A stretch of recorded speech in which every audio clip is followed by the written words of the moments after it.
Cats were domesticated by humans 10,000 years ago. Today, many people see cats celebrated as beloved companions, social media influencers, and even Hollywood stars. But few pay attention to those less fortunate. These are community cats, abandoned or uncared for, compressing more than half of the feline population and growing fast after the COVID-19 pandemic. They, too, deserve empathy from our society. Hi, I'm Elaine Liu in San Francisco Bay Area.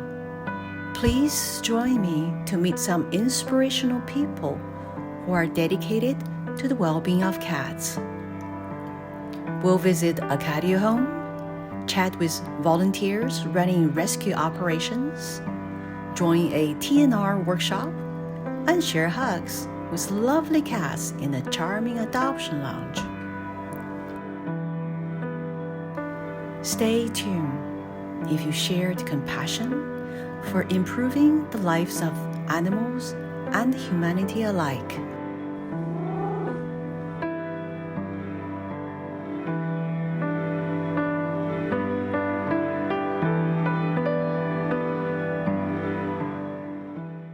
I guess I've always been involved in animal rescue, more on the dog side, and it wasn't until like mid-2020 when I encountered a kitten out walking my dog, and I had to figure out what to do with this kitten. And I felt that the resources weren't really clear on the options. I created a website which ended up turning into Bay Area Cats, essentially connecting people, connecting information, and organizing information. And I've been fostering kittens for about the past 20 years and realized that there's more to it than just fostering, and realized that these kittens are coming from places that need help. Got started doing trap, neuter, return a few years ago. Realized the importance of teaching other people how to help themselves as well. The Dancing Cat started in 2015. My friend Mary and I had the idea of creating a cat adoption lounge to feature adult cats for adoption. So we wanted to create a space where cats could be comfortable and could find homes. We also wanted to educate the community about cats. And it's so important that people in our community understand the current crisis in cats living on the streets of San Jose, and understand what they can do to mitigate the issue of too many unwanted cats. I got involved in all of this from moving and seeing these 5 cats that my neighbor fed. And then I started seeing 3 of the cats moving their kittens all around. And it just prompted me to get engaged with the process. For me, it's a responsibility of, well, who is going to take care of them if we don't? My journey started with Gail and her 5 cats in San Mateo, California. The lovely surrounding. Thank How you. long have you been here? A little over 2 years. And then you built this catio for... The catio for the cats. We have Roxy, we have Portia, we have Grayson, we have Coco Panther, and we have little Samson. Samson Henry S. They're all rescue cats. They actually, over the years, found me. Roxy's my oldest, and she's about 18, 19. And when I was living in San Diego, and next thing you know, she's in the front yard and little teeny kittens. And then Samson, I actually was doing trap, neuter, release and caught him as kind of a kitten adolescence. And after I had him neutered, you know, they tell you to keep him for 24 hours before you let them out. I had a feeling that he wasn't feral, and he wasn't. You know, Coco and Grayson, just 2 neighborhood cats that were out 24/7 that I started feeding. And what do you do after 3 years when you move? You check, they're not chipped, you take them, you take care of them. How does it feel living with 5 cats? How do they impact or change your life? Oh my God, every day. every day. So Roxy, who's my oldest cat, typically sleeps on my bed. She's got a little bed at the end of the bed. Every morning wakes me up 5 minutes before my alarm. And she knows what time I get up Monday through Friday, and she knows what time I get up on Saturday and Sunday. She literally sits next to me and she purrs and she starts licking my ear. And when I come home, Samson Henry S. is always at the door. I feel blessed, like we're in that moment.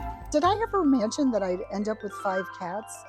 No, it wasn't a plan. It was just how things happen.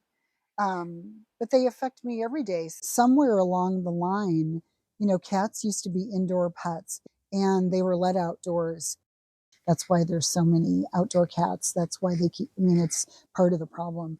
And I think the crux of the whole issue, because of where we're at, and I would imagine globally, this isn't just the Bay Area, this isn't just North America, is we have to trap, neuter, release. We have to calm the population in the best way that we can. While researching Trap, Neuter, and Return, I discovered Bay Area Cats, a volunteer organization active on social media, so I invited them for a chat. You started from Cupertino, right? I did. It was the kitten I found was in Cupertino, and I started, before it was Bay Area Cats, it was CupertinoCats.org. We started helping other places, like mostly San Jose or Milpitas, and so then I was like, okay, next step, Bay Area Cats. But yeah, I guess it kind of grew just because you do different things in different cities, depending on like where the cat comes from, determines what resources are available. So it made sense to have a website that had information on all the different cities and what you do with the cat in which city. What do you think is the most pressing issue we have facing cats in the Bay Area? Lack of access to trap, neuter, return, and affordable options for people to get their own cats fixed. Mm-hmm. I heard that the pandemic actually had a lot of impact on the cat population. During the pandemic, the shelters were closed and the veterinary services were closed. Is that what happened in the Bay Area? Certainly a problem across the nation right now. Shortages. Just, stemming from lack of vets. And I think a lot of programs shut down in COVID and never really got restarted. We used to have more, at least options for pets in the area, which we really don't have many options at all for pets these days. I visited quite a few animal shelters in the Bay Area. I saw a lot of dogs in the shelters. What are the differences between the challenges that cats are facing versus what the dogs are facing?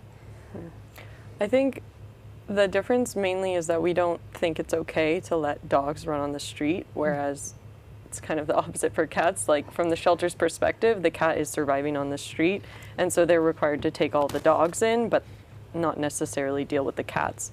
So we have to figure out another option for the cats, and that's generally trap, neuter, return if they're feral cats.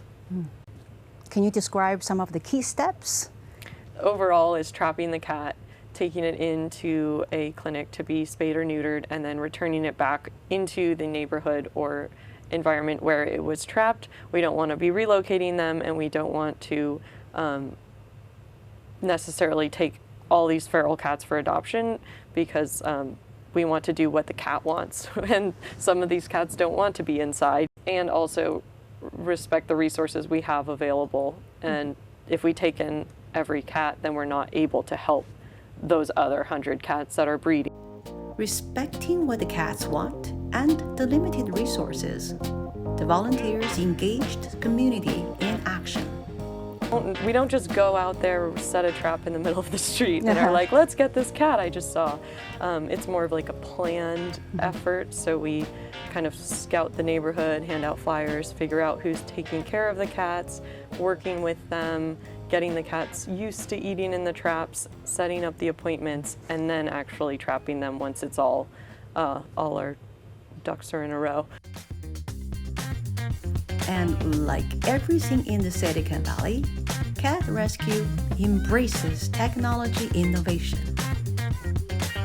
We use technology in a couple of different ways. I would say the main thing that's kind of revolutionized cat trapping is cameras, and having LTE wireless cameras that we can just grab and go, put wherever we're trapping.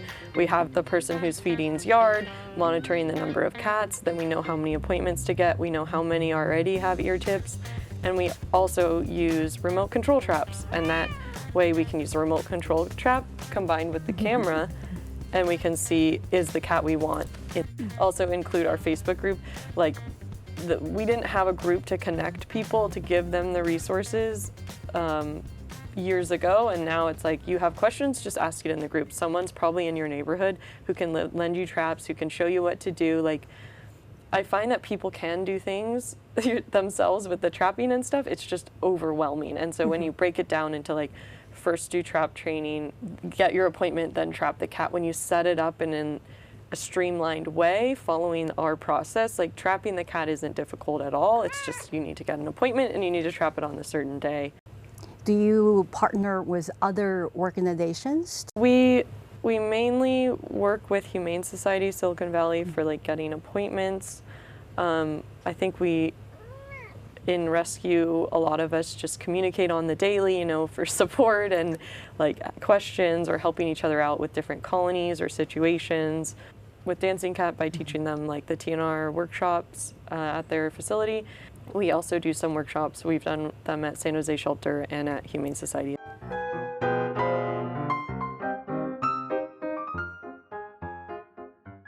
To learn more about TNR, I signed up for a workshop hosted at the Dancing Cat, a small adoption lounge near downtown San Jose. Upon arrival, I had the pleasure of sitting down with Anne, one of the co-founders. My friend Mary and I had the idea of creating a cat adoption lounge to feature adult cats for adoption.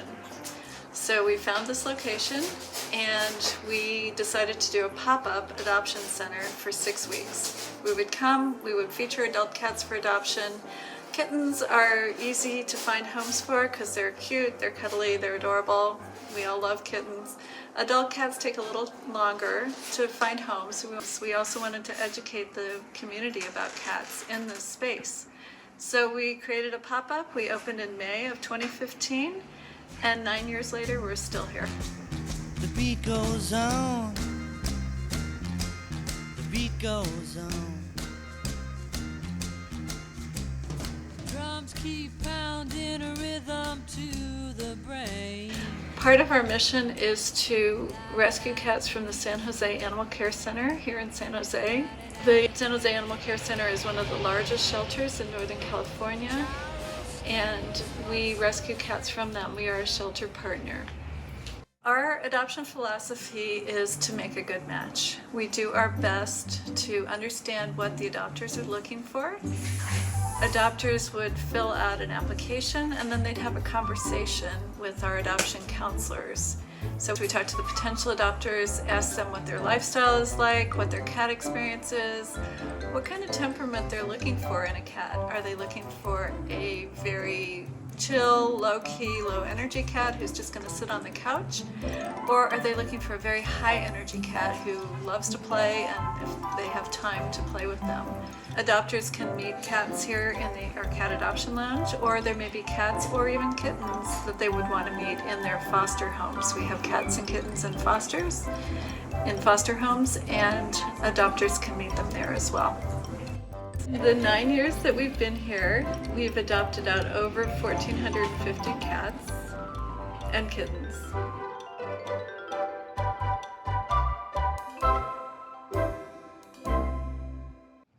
A second part of our mission is to create a community of cat lovers here in Silicon Valley. We have a lot of guests who come and visit the cats here in our adoption lounge. It's about 500 a month.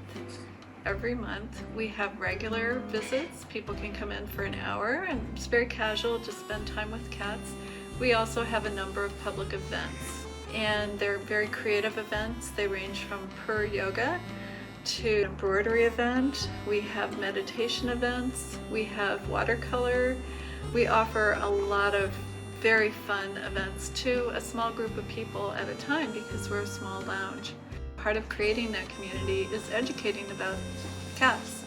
Sometimes people have never had a cat before, so we want people to learn what it's like to live with a cat and learn about cat behavior. So we have cat behaviorists come and speak to the public. We have workshops on how to create toys for cats. We also have workshops, one is coming up, it's a workshop about trap, neuter, and return.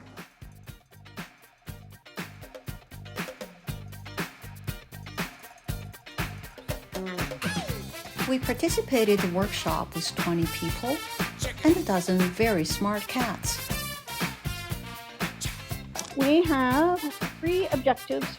We're going to show you how to understand the whole process of TNR, best practices, show you how to set traps, which we've got a few out here right now, and where to get the most up-to-date information on how to do TNR, because it's not just the cat and it's not just the trap.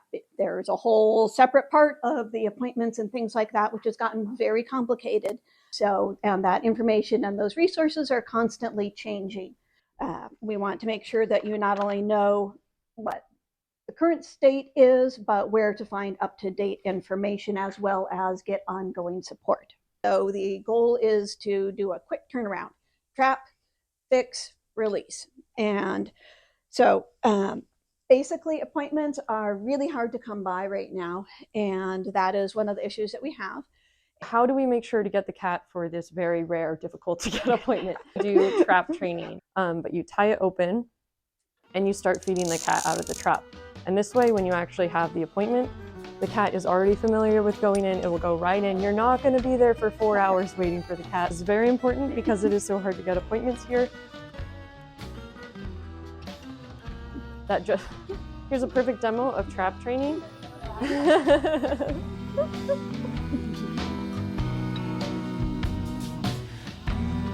Take this lever and it just fits right in. There's a little notch on this, the part that comes down from the door.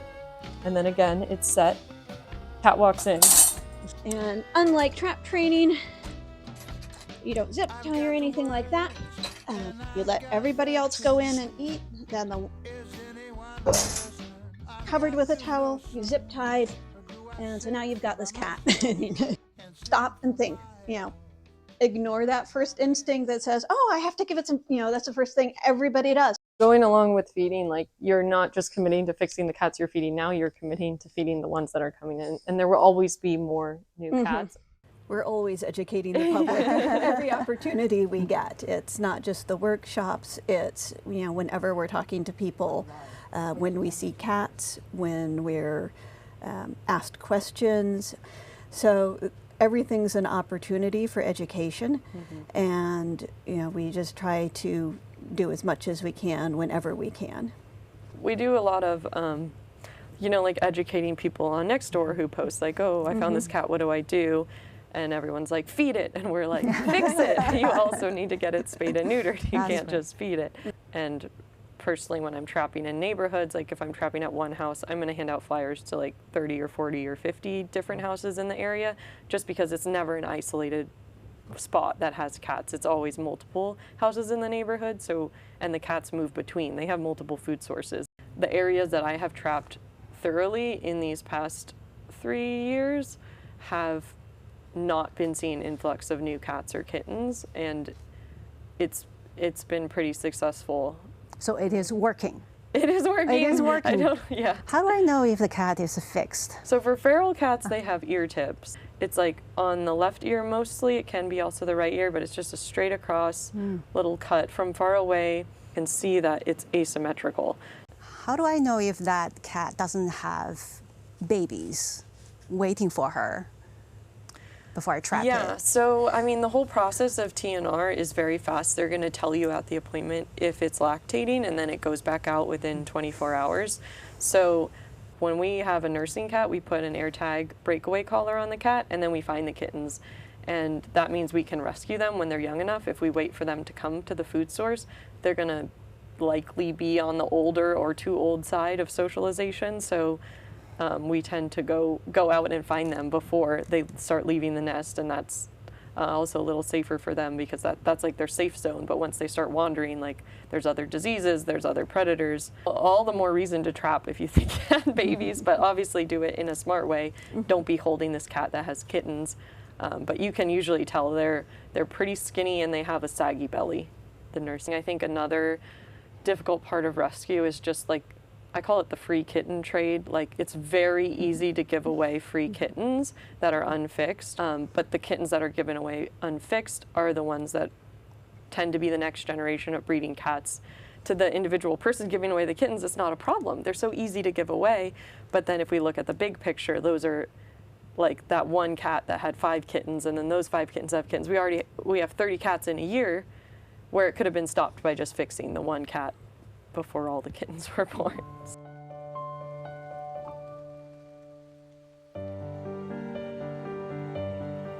The big picture is that there are too many cats that need help and too little resources available for them.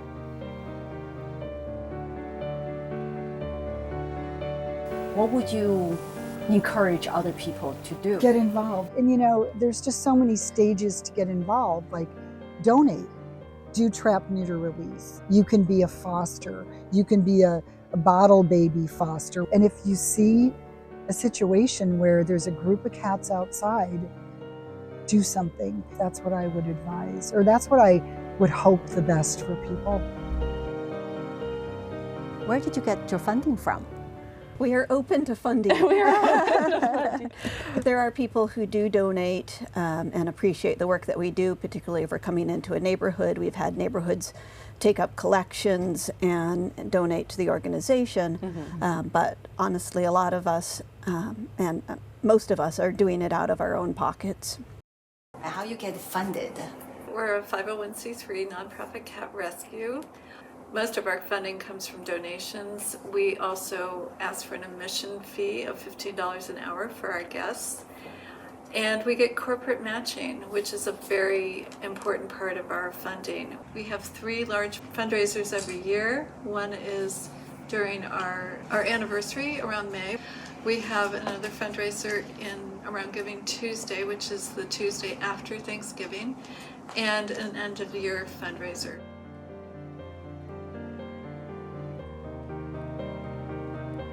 Call the rescue. There's cats. They're going to go. You need to trap them. You know, you can either rent a trap or you can buy one for $40 on Amazon. Any rescue will tell you what to do. There are a lot of free TNR options in the area. In terms of volunteering, like, it really depends. If you go through an organization or you get the appointments at Humane Society, they're free. I think San Jose is offering limited appointments now, and they also are free. So you don't necessarily have to pay anything. You don't have to buy your own traps. Like, I have people that just borrow all supplies, food, pee pads, traps from me. They don't ever buy anything themselves, and that's fine. Like, that works. Just get connected with someone who has traps. I would say the only thing would be probably gas money. You're not getting reimbursed for driving the cats around, but I'm sure if that was the stopper, we could help with that.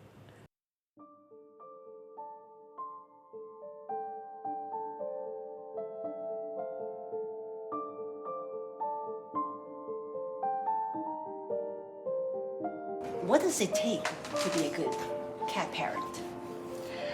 So to be a good cat parent, what we say is you don't own a cat owns you. To be a good cat parent is to meet that cat's needs, to understand what the cat's needs are, and to supply that cat with what he or she needs. We recommend that people just get to know their cats, understand the cat's body language, because body language can tell us a lot about how a cat is feeling. Their ears, their whiskers, their tail, these are all very expressive ways that cats communicate to us. We encourage people to have a lot of toys that the cat might be interested in. And these toys could be homemade. You don't have to spend a lot of money on toys, although some people do. And we also encourage people who live in small studio apartments or small apartments, because a lot of people don't have a lot of space, to have what we call vertical territory. So you can put shelves on your walls. We have shelves here to demonstrate what it's like to add vertical territory to your house. We have cat trees, we have perches, We have places for cats to explore, and this makes the cat's life more interesting because we want cats to be indoors only. And so the idea is to create an environment indoors that's interesting for the cats. You know, if you're going to be a new pet owner, be prepared that to spend time with them, to have a relationship with them, to really think about what you're feeding them and look at your financial situation. If your cat has a $3,000 vet bill, can you afford it? Because if you can't, get insurance while they're kittens. We think cats are wonderful. We would love to have a cat in every home. We realize that some people are allergic to cats, but even if they're allergic, they can still come here and visit with the cats and get a little bit of cat time. We also encourage people to have a legacy plan for their cats. What would they do if they could no longer take care of their cats? Do they have a friend or a relative who would be able to take care of the cats for them? So this is something that most people don't think about, they don't consider, but it's very important to think about what could happen to your cat if you're no longer able to care for the cat. And this is Ollie. He's actually adopted. He'll be going home in a couple weeks.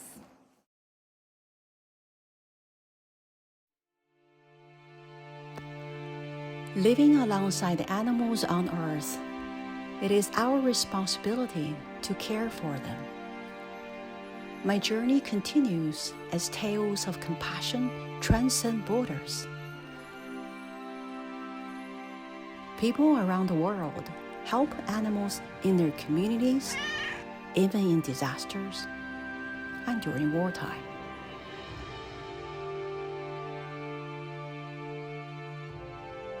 There are many struggles in this world, but with kindness and wisdom, we have hope to make it better. There's a lot of ways to get involved.